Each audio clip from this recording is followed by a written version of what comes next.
नमस्कार दोस्तों, technical build test पे आपका स्वागत है। मैं आप लोगों के सामने कुछ आरसीसी प्री स्ट्रेस कंक्रीट के मोस्ट इम्पॉर्टेंट क्वेश्चंस डिस्कस करना चाहता हूं, जो आने वाले एग्ज़ामों में आपके लिए ज़रूर बेनिफिट होगा। हमें उम्मीद है कि इस वीडियो से एक या दो क्वेश्चन देखने को ज़रूर मिलेंगे। चलिए चलते हैं क्वेश्चंस पे। पहला क्वेश्चन आपके सामने है कि टेडन्स की अनिवार्यता आवश्यक स्टील प्रबलन है। मैंने पूछ रहा है कि टेडन्स जो है किस प्रकार कंक्रीट में यूज़ किया जाता है। तो हम आपको बता दें कि इसका जो टेडन्स जो है एक प्रकार का वायर होता है, जिसमें एक स्प्रिंग होती है। स्प्रिंग के ऊपर वायर्स को लगा करके इसके ऊपर एक फ्लेक्सिबल ट्यूब लगा दिया जाता है, जो एक प्रकार का वायर होता है और इसको प्री स्ट्रेस कंक्रीट में यूज़ किया जाता है। ठीक है, तो इसके लिए आपका जो आंसर हो जाएगा pre stress concrete element. Option number B इसका सही आंसर होगा। चलिए नेक्स्ट क्वेश्चन पे चलते हैं। इससे रिलेटेड एक फैक्ट है आपके सामने। टेडन्स को जो मेनली मैं बताने की जो कोशिश कर रहा था, जैसे इसमें आपको दिखाया गया है एक प्रकार का वायर है। ठीक है, तो वायर इसके बीच में जो होता है एक स्प्रिंग होती है। ठीक है, स्प्रिंग के ऊपर जो होता है वायर लगा दिए जाते हैं। वायर लगाने के बाद इसके ऊपर एक फ्लेक्सिबल ट्यूब लगाया जाता है।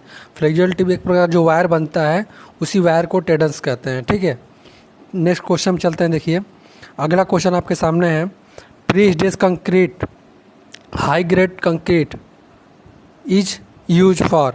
पूछ रहा है प्री स्ट्रेस कंक्रीट में हाई ग्रेड की कंक्रीट यूज करने का क्या मतलब है। हाई ग्रेड मतलब M20, M30, M50, M16 use करने का क्या मतलब है।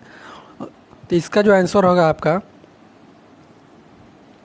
Control the pre stress losses.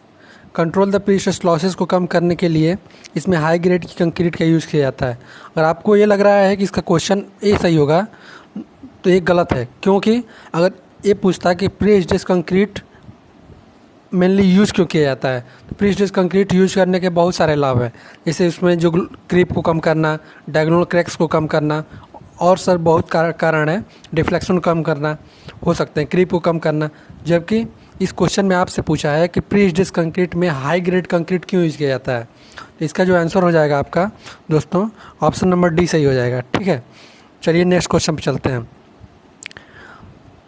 और इससे रिलेटेड फैक्ट एक है, कर एग्जाम में बहुत बार क्वेश्चन बना हुआ है आज तक।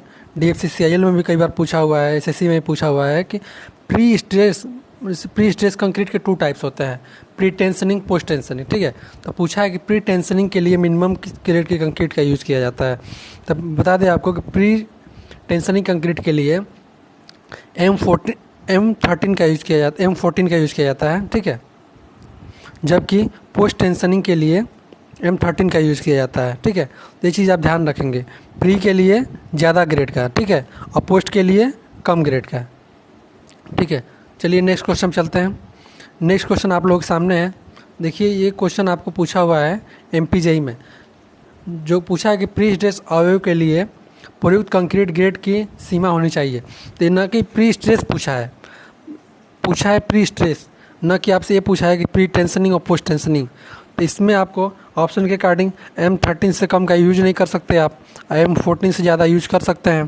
पोस्ट के लिए, प्री के लिए M30 होता है और पोस्ट के लिए M होता है।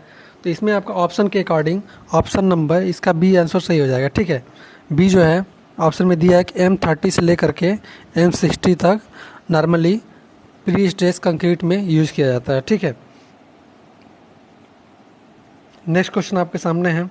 ये भी क्वेश्चन कई बार एग्जामों में पूछ चुका है, MPJE SSC में भी कई बार पूछ चुका है। इसमें पूछ रहा है कि IS code practice for pre stress concrete. Pre stress concrete के लिए IS कोड क्या है। हम आपको बता दें कि इसके लिए IS कोड जो है 1343 1343 जो है प्री स्ट्रेस कंक्रीट के लिए IS कोड होता है। कई बार एग्जाम में पूछ चुका है, ज़रूर इसको याद रखें। ठीक है, नेक्स्ट क्वेश्चन है आपके सामने कि SSC JEE में भी पूछा है क्वेश्चन है, हरियाणा JEE में पूछ रहा है कि PSC का फुल फॉर्म क्या होता है। तो PSC का फुल फॉर्म जो होता है प्री स्ट्रेस्ड कंक्रीट होता है। ऑप्शन नंबर सी सही होगा। न कि आप कहेंगे कि पोस्ट स्ट्रेस कंक्रीट भी हो सकता है, पोस्ट स्ट्रेस कंक्रीट नहीं होगा। क्यों नहीं होगा? आपसे इससे पहले भी हम बता चुके हैं कि प्री स्ट्रेस कंक्रीट के 2 टाइप्स होते हैं, ठीक है। एक प्री टेंशनिंग और एक पोस्ट टेंशनिंग, ठीक है। इसलिए इसका आंसर सी सही होगा। नेक्स्ट क्वेश्चन पे चलते हैं। नेक्स्ट क्वेश्चन कह रहा है कि निम्नलिखित में से किस प्रकार की संरचना में प्री स्ट्रेस कंक्रीट की आवश्यकता नहीं होती है, ठीक है। जो इसका आंसर जो होगा बी होगा, क्योंकि प्री स्ट्रेस कंक्रीट वहाँ यूज़ किया जाता है जहाँ पे संरचना स्ट्रेट हो और वहाँ पे टेंशन ज़्यादा से ज़्यादा टेंशन फोर्स आ रहा हो और कंप्रेशन दोनों फोर्स आ रहा हो, ठीक है। जबकि आर्च में जो क्या होता है, आर्च में आपको थ्रस्ट फोर्स जनरेट होता है और अधिकांश कंप्रेशन फोर्स जनरेट होता है, ठीक है। इसलिए हम इसके लिए आर्च के लिए हम प्री स्ट्रेस कंक्रीट का यूज़ मेनली नहीं करते हैं, ठीक है। जबकि सैलो डैम और ब्रिज में मोस्टली आजकल प्री स्ट्रेस कंक्रीट का ही यूज़ किया जा रहा है, इसलिए इसका ऑप्शन नंबर बी सही हो जाएगा। नेक्स्ट क्वेश्चन है कि which of the following losses occur only post tensioning pre stress concrete structure. देखिए, इसमें आपसे पूछा है कि निम्नलिखित में से जो लॉसेस होते हैं पोस्ट टेंशनिंग में होता है, बस ओनली कह रहा है कि ओनली पोस्ट टेंशनिंग में लॉसेस निम्नलिखित में से किस में होता है, ठीक है। तो हम बता दें आपको कि पोस्ट टेंशनिंग में लॉसेस जो होते हैं मेनली लॉसेस ड्यू फ्रिक्शन, जो घर्षण के कारण जो हानियाँ होती हैं ओनली पोस्ट टेंशनिंग में होती हैं। जबकि जो और 3 ऑप्शन है इसमें, shrinkage of concrete, creep in concrete और इलास्टिक शॉर्टनिंग कंक्रीट, ये पोस्ट और प्री दोनों में होते हैं, ठीक है। तो इसमें बस पूछा है कि आपको जो पोस्ट टेंशनिंग कारण जो लॉसेस होते हैं किसके कारण होते हैं, तो इसलिए इसका ऑप्शन जो आपको ए सही हो जाएगा, ठीक है। इससे रिलेटेड जो फैक्ट है इसमें बताया गया है कि कंक्रीट अवयव में दिया गया पूर्व प्रॉब्लम स्थिर नहीं रहता, यह समय के साथ घटता रहता है। इसका संभावित प्रभाव प्रारंभिक प्रबलन का 10 से 15 से 20% तक होता है। पूर्व प्रबलन में क्षति निम्न के क्षय के कारण होती है। प्री स्ट्रेस में मेनली बहुत से कारण होते हैं उसके लॉसेस के। पहला है कंक्रीट का प्रत्यास्था संकुचन, दूसरा है कंक्रीट में संकुचन के कारण, तीसरा है कंक्रीट में मंद विरूपण मतलब क्रीप, इस्पात में क्रीप के कारण, स्थिरता में विफलता के कारण मतलब फ्रैक्शन लॉस, ठीक है। जो कि इससे घर्षण क्षति के कारण हानि केवल पोस्ट टेंशनिंग पूर्व प्रबलित कंक्रीट में होती है, प्री टेंशन पूर्व प्रबलित कंक्रीट में नहीं होता है, ठीक है। इसमें आपसे क्वेश्चन में यही पूछा था कि ओनली पोस्ट टेंशनिंग लॉसेस किसके कारण होता है, तो लॉसेस ड्यू फ्रिक्शन के कारण जो हानि होती है वो पोस्ट टेंशनिंग कंक्रीट में ही होती है। नेक्स्ट क्वेश्चन आप लोग के सामने है कि limit state of serviceability of pre stress concrete section should be satisfy. पूर्व प्रबलित कंक्रीट खंड की सेवा क्षमता की सीमा अवस्था को संतुष्ट करनी चाहिए। तो हम बता दें आपको कि जो मेनली इसका जो पोस्ट टेंशनिंग और प्री स्ट्रेस जो कंक्रीट यूज किए जाते हैं उसका मेनली फ़ायदा ये होना चाहिए कि डिफ्लेक्शन और क्रैकिंग कम से कम हो, ठीक है। अतः इसका आंसर आपका बी सही हो जाएगा। ऑप्शन नंबर सी से डिफ्लेक्शन और क्रैकिंग दोनों में कंट्रोल करना चाहिए, ठीक है। अच्छा, आप लोग सामने जो फिगर दिख रहा है, ये फिगर में ये दिखाया गया है कि जो पहले से पोस्ट प्री स्ट्रेस किया गया है, मतलब कि संरचना पहले से बना करके उसमें पहले से ही स्ट्रेस जनरेट कर दिया जाता है, उस प्रकार की संरचना को प्री स्ट्रेस कहते हैं। और जो साइट पे जाने के बाद जो उसमें स्ट्रेस जनरेट किया जाता है उसे पोस्ट स्ट्रेस कंक्रीट कहते हैं, पोस्ट टेंशनिंग कहते हैं, ठीक है। जो फिगर में दिया गया है जो संरचना है इसमें प्री स्ट्रेस ही कर दिया गया है, ठीक है।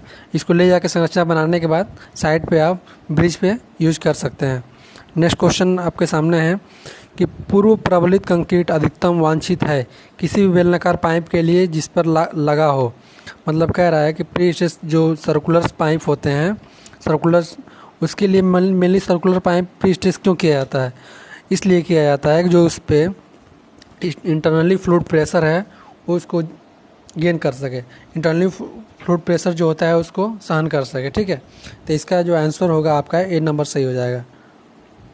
नेक्स्ट क्वेश्चन है इसमें देखिए इस क्वेश्चन जो इससे पहले एक क्वेश्चन मैंने डिस्कस किया था उसमें पूछा था कि ओनली पोस्ट टेंशनिंग लॉसेस किसके कारण होता है, ठीक है।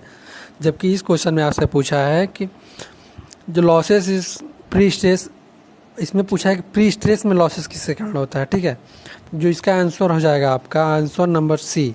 जो अगर प्री में बस पूछता है कि प्री में लॉसेस किसके कारण होता है तो losses due relaxin of stands, जो स्टैंड की शिथिलता के कारण जो क्षति होती है वो प्री स्ट्रेस कंक्रीट में होती है, ठीक है।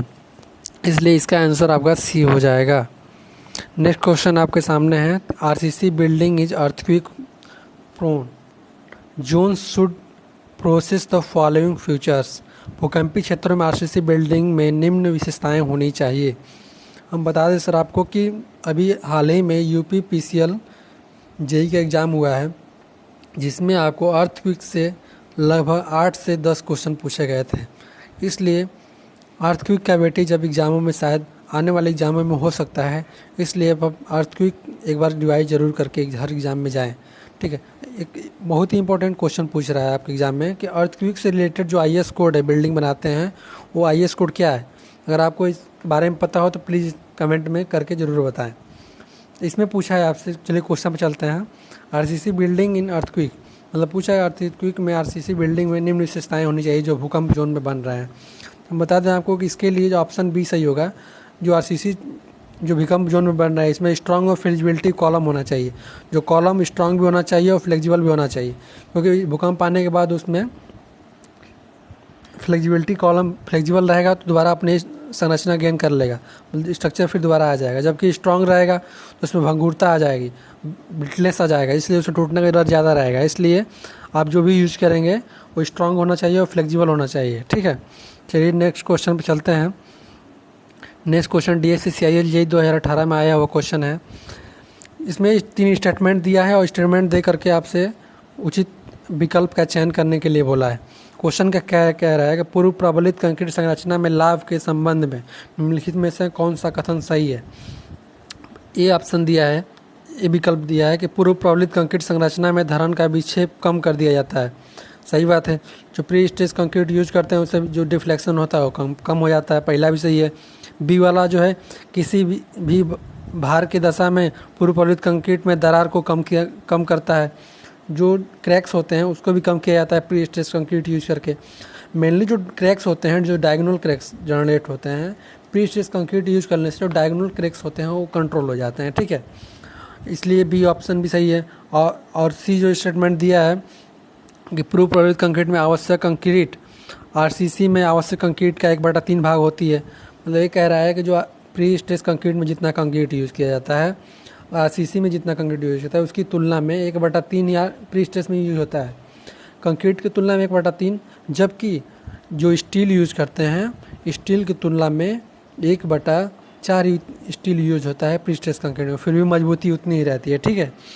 इसलिए आपका आंसर, इसका जो आंसर होगा ऑप्शन सी सही हो जाएगा, ठीक है। ऑप्शन सी इसका करेक्ट आंसर होगा।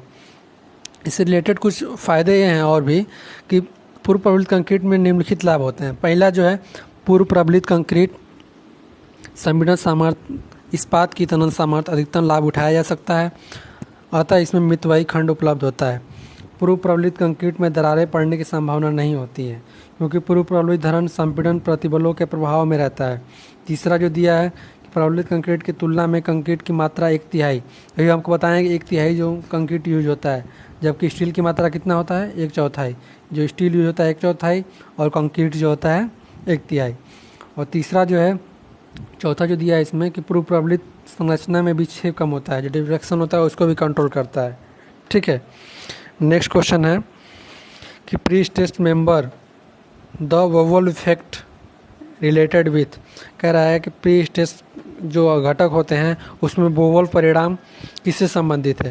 तो हम बता दें आपको, बोवल परिणाम जो इफेक्ट होता है, जो उसमें फ्रिक्शन के कारण जो लॉसेस होते हैं वो बोवल इफेक्ट का कारण है। बोवल इफेक्ट से होता है जैसे मान लीजिए आपने प्री स्ट्रेस कंक्रीट किया और उसके बाद दोनों तरफ से वायर को खींच करके आपने जैक द्वारा उसको कनेक्ट कर दिया और कुछ समय बीतने के बाद उसमें जो लॉसेस होते हैं वो फ्रैक्शन लॉसेस कहलाते हैं। फ्रैक्शन लॉसेस वही जो इफेक्ट होता है उसे बोवल इफेक्ट कहते हैं, अतः इसका ऑप्शन नंबर बी सही हो जाएगा। नेक्स्ट क्वेश्चन जो है देखिए मोस्ट इम्पॉर्टेंट, कई एग्जाम में पूछा हुआ क्वेश्चन है, ठीक है। क्वेश्चन कह रहा है कि in the conservational pre stress concrete the diagonal tension in concrete. परंपरागत प्री स्ट्रेस कंक्रीट में कंक्रीट का विकर्ण तनन, अभी इससे पहले मैंने आपसे डिस्कस किया था कि जो डायगोनल क्रैक्स होते हैं प्री स्ट्रेस कंक्रीट यूज़ करने से क्या होगा, बढ़ जाएंगे या घट जाएंगे। क्वेश्चन में यही पूछा है, कम से कम 4-5 बार एग्जाम में पूछा हुआ है कि जो प्री स्ट्रेस अगर प्री स्ट्रेस यूज करते हैं, प्री टेंशनिंग यूज करते हैं, पोस्ट टेंशनिंग यूज करते हैं, इससे डायगोनल क्रैक्स से क्या इफेक्ट पड़ेगा। डायगोनल क्रैक्स बढ़ेंगे, घटेगा, कोई इफेक्ट नहीं पड़ेगा, बढ़ भी सकता है, कम भी हो सकता है। तो इसके मैंने आपसे पहले ही बताया था कि जो डायगोनल क्रैक्स होते हैं कम होते हैं, अतः इसका जो आंसर होगा ऑप्शन नंबर बी सही हो जाएगा। डायगोनल क्रैक्स जो होते हैं कम हो जाते हैं। सर देखिए प्री स्ट्रेस कंक्रीट से क्वेश्चन एग्जाम में 1-2 क्वेश्चन बन ही जाते हैं, लड़के प्री स्ट्रेस क्वेश्चन नहीं पढ़ते हैं, इसलिए हम आपसे यही कहेंगे कि जब प्री स्ट्रेस पर एग्जाम में क्वेश्चन जाने से पहले एक बार पढ़ के जाएँ, ठीक है। नेक्स्ट क्वेश्चन जो है कि which of the following system is use pre stress tensioning. पूछ रहा है कि पूर्व प्रबलित कंक्रीट निम्नलिखित में से कौन सा प्रणाली यूज की जाती है। तो हम आपसे बताया है कि प्री टेंशनिंग पूछा है। हमने आपसे ये बताया है कि प्री स्ट्रेस 2 टाइप्स के होते हैं, बार बार मैंने बता रहा हूँ, आपको ध्यान रखिएगा। एक होता है प्री टेंशनिंग, एक होता है पोस्ट टेंशनिंग। तो ये पूछा है कि जो प्री टेंशनिंग का जो मेथड है वो निम्नलिखित में से कौन सा मेथड है। तो जो हॉयर लॉन्ग लाइन में सिस्टम जो होता है वो प्री टेंशनिंग का एग्जाम्पल है, जबकि ऑप्शन ए बी सी जो है फ्रेंचनेट प्रणाली, मैगलन ब्लेटन प्रणाली और गिफ्ट फॉर्ट प्रणाली, जो ये तीनों हैं ये जो है पोस्ट टेंशनिंग के एग्जाम्पल हैं, जबकि ये प्री टेंशनिंग का एग्जाम्पल है। अतः इसका ऑप्शन नंबर डी सही हो जाएगा। देखिए इसमें बताया भी है कि बड़ी संख्या में पूर्व प्रबलित अवयवों का निर्माण करने के लिए होवर्स लाइन सिस्टम का उपयोग किया जाता है, इसे होवर्स प्रणाली भी कहते हैं। इस प्रणाली में एक ही लाइन में कई अवयव एक ही पार्टी में ढाले जा सकते हैं। पूर्व निर्मित खंभों, धरनों, स्लीपर्स के बड़े पैमाने पर उत्पादन के लिए लंबी रेखीय प्रणाली उत्तम रहती है। फैक्ट्री में उत्पादन होने के लिए कारण गुणवत्ता अच्छी रहती है और इस पर नियंत्रण भी किया जाता है। जबकि पोस्ट टेंशनिंग के निम्न 3 विधियाँ हैं, आपसे मैंने ऑप्शन डिस्कस कर चुका है। नेक्स्ट क्वेश्चन पे चलते हैं। नेक्स्ट क्वेश्चन पूछा है कि फैक्ट्री में बहुमात्रा उत्पादन के लिए पूर्व प्रतिबल की अति सामान्य पद्धति कौन सी है। अभी से मैंने क्वेश्चन जो मेथड बताया था, इसमें पूछा है कि pre stress mass product in factory में जो यूज होता है मेथड कौन सा सबसे ज़्यादा यूज होता है। तभी बताया है मैंने आपसे कि ऑप्शन नंबर बी जो है लॉन्ग लाइन मेथड जो होता है फैक्ट्री में यूज़ किया जाता है। फैक्ट्री में जैसे खंभे बनाने के लिए, रेलवे स्लीपर्स बनाने के लिए मेनली लॉन्ग लाइन मेथड का ही यूज़ किया जाता है। ये भी एग्जाम में पूछा हुआ है कि स्लीपर बनाने के लिए मेनली किस विधि का यूज़ किया जाता है। तो प्री टेंशनिंग की लॉन्ग लाइन मेथड का यूज खंभे तथा बिजली के पोल और आरसीसी के स्लीपर्स बनाने में यूज़ किया जाता है, ठीक है। तो इसका ऑप्शन नंबर बी सही हो जाएगा। नेक्स्ट क्वेश्चन चलते हैं। इसमें आपके सामने जो फिगर दिख रहा है इससे क्वेश्चन आया था एग्जाम में कि वन प्री टेंशनिंग या पोस्ट टेंशनिंग की कौन सी विधि है जिसमें सैंडविच प्लेट एंड की का यूज़ किया जाता है, वेड्स का यूज़ किया जाता है। तो दोस्तों हमें इसका जो आंसर होगा मैगलन बेल्टन सिस्टम जो होता है उसमें सैंडविच प्लेट तथा वेड्स का प्रयोग किया जाता है। इसमें ये होता है कि मेनली देखिए 8 वायर होते हैं, ठीक है। ये 8 वायरों को खींच करके जो सैंडविच प्लेट होती है इसमें जैसे 1 2 3 4 और उसके नीचे 2 5 6 और 7 8 वायर खींच करके इसमें बीच में वेड्ज जो की होती है इसको फंसा दिया जाता है, जिससे वायर खींचता नहीं।